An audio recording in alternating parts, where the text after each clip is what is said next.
Hello friends, कैसे हो आप लोग। होप सब बढ़िया होगा और मैं उम्मीद करता हूँ कि आप अपनी लाइफ में अच्छा कर रहे होंगे और इस ईयर को बेस्ट बनाने की कोशिश कर रहे होंगे, खुद को इम्प्रूव करने की कोशिश कर रहे होंगे।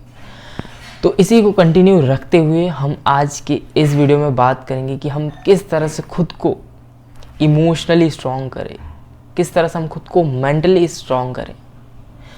जो आज की जनरेशन है उसमें ज़्यादातर लोग खुद को फिज़िकली स्ट्रॉन्ग करने की बात करते हैं, जो कि एक हद तक सही भी है, लेकिन सिर्फ खुद को फिज़िकली स्ट्रॉन्ग करना, फिज़िकली स्ट्रॉन्ग बन जाना अच्छा नहीं है।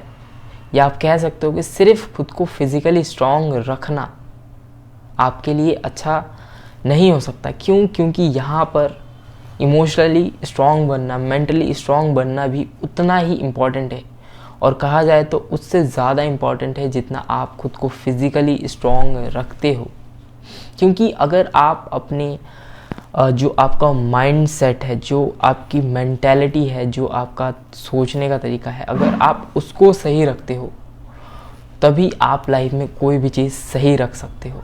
तो किस तरह से हम खुद को इमोशनली, मेंटली और माइंड के लेवल पे स्ट्रॉन्ग करें, हम आज की इस वीडियो में जानने की कोशिश करेंगे। तो बात करते हैं पहले चीज़ की, वो है you have to train your mind to master your feelings and to control your ego. हमें अपने माइंड को किस तरह से कंट्रोल करना है। हमें अपने माइंड के जो हमारा जो ईगो है, जो हर सिचुएशन में आगे आ जाता है, जिसकी वजह से शायद कोई सिचुएशन सॉल्व ना हो लेकिन ख़राब ज़रूर हो जाती है, इसको कैसे कंट्रोल करा जाए, कैसे अपने फीलिंग्स को मास्टर करा जाए, इस चीज़ को सीखना पड़ेगा। और इस चीज़ को आप कैसे सीख सकते हो, वो आपको यूट्यूब पे ऐसी बहुत सारी वीडियोस मिल जाएंगी जिसमें आपको अपने फीलिंग्स को कैसे कंट्रोल करना चाहिए, आपको अपने ईगो को कैसे कंट्रोल में रखना चाहिए। ये सारी चीज़ें बहुत ही बेहतर तरीके से बताई गई है, जिसको अगर आप देखने की, सोचने, समझने की कोशिश करोगे तो वहाँ पे आपको बहुत अच्छा एक थॉट प्रोसेस देखने के लिए मिलेगा, और कहीं ना कहीं आपका जो माइंड सेट है वो चेंज होगा।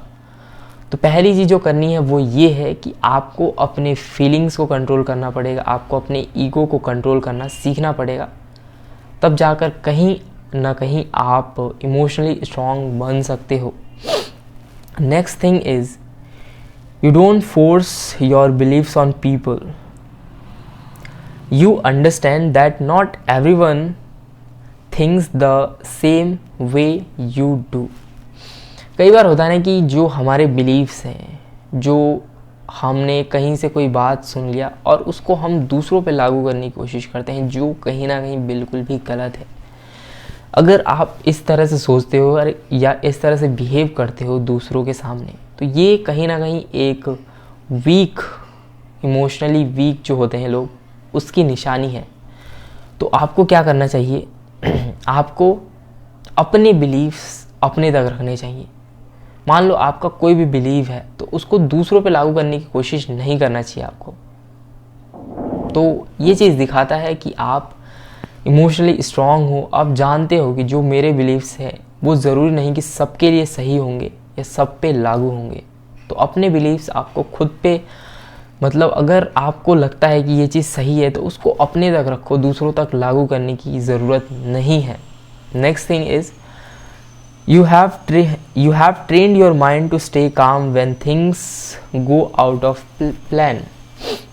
अब क्या होता है ना, मेरा भी एक्सपीरियंस रहा है बहुत बार कि कई बार बहुत सारी चीज़ें हम प्लान करने की कोशिश करते हैं, और जब चीज़ें प्लान के मुताबिक काम नहीं करती तो हम कहीं ना कहीं अपने माइंड के लेवल पे डिस्टर्ब हो जाते हैं, जो कहीं ना कहीं हमें आगे बढ़ने में एक रुकावट की तरह आता है। लेकिन अगर मान लो आपने एक प्लान बनाया लेकिन वो काम नहीं करा, तो क्या ये ज़रूरी है कि अगर एक प्लान काम नहीं करेगा तो आपका जो भी आप अचीव करना चाहते हो वो अचीव नहीं होगा। पास्ट में से बहुत सारे लोग रहे होंगे जिन्होंने उस चीज़ को अचीव करा होगा। तो क्यों ना आप डिसअपॉइंट होने की बजाय, अपने आप को मेंटली वीक करने की बजाय, क्यों ना आप प्लान बी की तरफ जाओ। और अगर प्लान बी नहीं काम करता तो देखो कि सच्चाई क्या है, क्या ये चीज़ वाकई में मैं अचीव कर सकता हूँ या कुछ ऐसा कर सकता हूँ जिससे ये प्लान जो मैं चाहता हूँ वो पूरा हो सके। अगर ऐसा होता है तो काम करो, अगर नहीं हो पाता तो आपको आगे बढ़ जाना चाहिए, यानी आपको कुछ और सोचना चाहिए, कुछ और चीज़ पे ध्यान देना चाहिए। ऐसी बहुत सारी चीज़ें हैं लाइफ में एक्सप्लोर करने के लिए, जानने के लिए, तो उन सब चीज़ों पे भी आपको ध्यान देना चाहिए। Next thing is you are realized that you are not responsible for anyone's happiness but yourself। आप इस चीज़ को जितना जल्दी समझ जाओ कि आप किसी के भी खुशी के लिए रिस्पॉन्सिबल नहीं हो। अगर कोई सैड है, कोई हैप्पी है, तो वो आपकी वजह से कभी भी नहीं हो सकता। आप सिर्फ अपनी खुशी, अपनी जितनी भी फीलिंग्स है उनके लिए रिस्पॉन्सिबल हो। क्यों? क्योंकि वो सारी चीज़ें आपके माइंड में है। आप खुश हो तो क्यों? उसके पीछे कोई ना कोई रीज़न है, वो सिर्फ आप तक है। तो खुश रहना, सैड रहना और अलग अलग इमोशंस में रहना, ये सब चीज़ें आपके ऊपर डिपेंड करती है।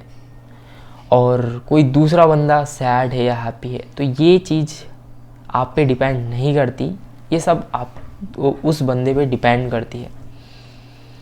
तो अगर आप खुश रहना चाहते हो तो ऐसे काम करो जिसमें खुशी मिले, अपने इंटरेस्ट के अकॉर्डिंग काम करने की कोशिश करो। और आप सैड हो तो ये देखो कि ऐसा क्या मैं कर रहा हूँ जिसकी वजह से मैं सैड हूँ या जिसकी वजह से मैं ऐसा फील कर रहा हूँ। तो होप इस बात का आप ध्यान रखेंगे और अपनी लाइफ में फॉलो करने की कोशिश करेंगे। अगली चीज़ के ऊपर बात करते हैं। You don't allow pain to destroy you, instead you build strength for the pain. अब ऐसा बहुत बार देखा गया है कि अगर किसी की लाइफ में कोई पेन आता है, कोई प्रॉब्लम आती है, तो लोग घबरा जाते हैं, लोग मेंटली डिस्टर्ब हो जाते हैं, मेंटली वीक हो जाते हैं। यानी वो लोग अपने पेन को सिर्फ पेन की तरह लेते हैं और एक ऐसे सिचुएशन में चले जाते हैं जहाँ से शायद उनके लिए निकलना मुश्किल हो जाता है। तो अगर आपकी लाइफ में ऐसा कोई सिचुएशन आता है तो आपको क्या करना चाहिए, इस बात का आपको ध्यान में रखना है कि लाइफ में कभी भी कोई भी पेन आता है, कोई भी प्रॉब्लम आता है, तो हमारे पास दो चॉइस होता है। या तो हम उस बात को सोचते रहें और ख़ुद को मेंटली वीक करते रहें, इमोशनली वीक हो जाएं। लेकिन और सेकंड चीज़ क्या है कि आप उस पेन को खुद की स्ट्रेंथ बनाएं और लाइफ में आगे बढ़ने की कोशिश करें। अगर आप इस बात को समझ सकते हो और डीपली समझ सकते हो कि जितनी भी फीलिंग्स है वो कोई भी टेम्पररी नहीं है, इस चीज़ को आपने कभी ना कभी एक्सपीरियंस ज़रूर करा होगा। That feelings are not temporary, feelings are temporary, sorry मैं गलत बोल गया, फीलिंग्स आर टेम्पररी। फीलिंग्स कभी भी परमानेंट हो ही नहीं सकती। आप ये रियलाइज़ करोगे कि कुछ हफ्ते पहले आपके माइंड में कुछ और फीलिंग्स थी अपने पूरे डे को लेकर या किसी भी चीज़ को लेकर, और अभी आपके माइंड में कुछ अलग ही फीलिंग्स है। तो इससे क्या पता चलता है कि लाइफ में कोई भी प्रॉब्लम हो या फीलिंग हो, आप सैड हो, हैप्पी हो, ये सारी चीज़ें क्या हैं, टेम्पररी हैं, ये परमानेंट हो ही नहीं सकती। पास्ट में आपके लाइफ में कुछ ना कुछ ऐसा हुआ होगा जो बहुत ही सैडली होगा, लेकिन आज आप खुश हो, ये चीज़ ये दिखाती है कि feelings are not permanent, feelings are temporary, जो कि जिस तरह आई हैं उसी तरह चली जाएंगी। लेकिन कितनी जल्दी ये चली जाएंगी, ये सारी चीज़ें आप पे डिसाइड करती है। अगर आप मेंटली स्ट्रॉन्ग हो या आप मेंटली स्ट्रॉन्ग चाहते हो खुद को रखना, तो आप जितनी जल्दी प्रॉब्लम को सॉल्व कर देते हो उतनी जल्दी आपकी लाइफ से फीलिंग्स यानी सैडनेस और जितनी भी नेगेटिव वाइब्स हैं वो चली जाती हैं। तो ये कुछ चीज़ें हैं जो आपको मेंटली स्ट्रॉन्ग भी बनाती हैं, और इसमें कुछ ऐसी बातें भी हैं जिसको अगर आप नहीं फॉलो करते तो वो कहीं ना कहीं आपको मेंटली वीक भी बनाती है, इमोशनली वीक भी बनाती है। तो अगर आप चाहते हो कि खुद आप मेंटली स्ट्रांग रहो, इमोशनली स्ट्रांग रहो, इमोशनली वीक ना पड़ जाओ कहीं पर, तो इन बातों का अगर आप ध्यान में रखते हो तो कहीं ना कहीं ये चीज़ आपको बेनिफिट ज़रूर करेंगी। तो होप ये वैल्यूबल इन्फॉर्मेशन आपको अच्छा लगा होगा, और इसी तरह मैं अपने हर वीडियो में आपको कुछ ना कुछ छोटी मोटी चीज़, कुछ ना कुछ वैल्यूबल इन्फॉर्मेशन देने की कोशिश ज़रूर करूँगा।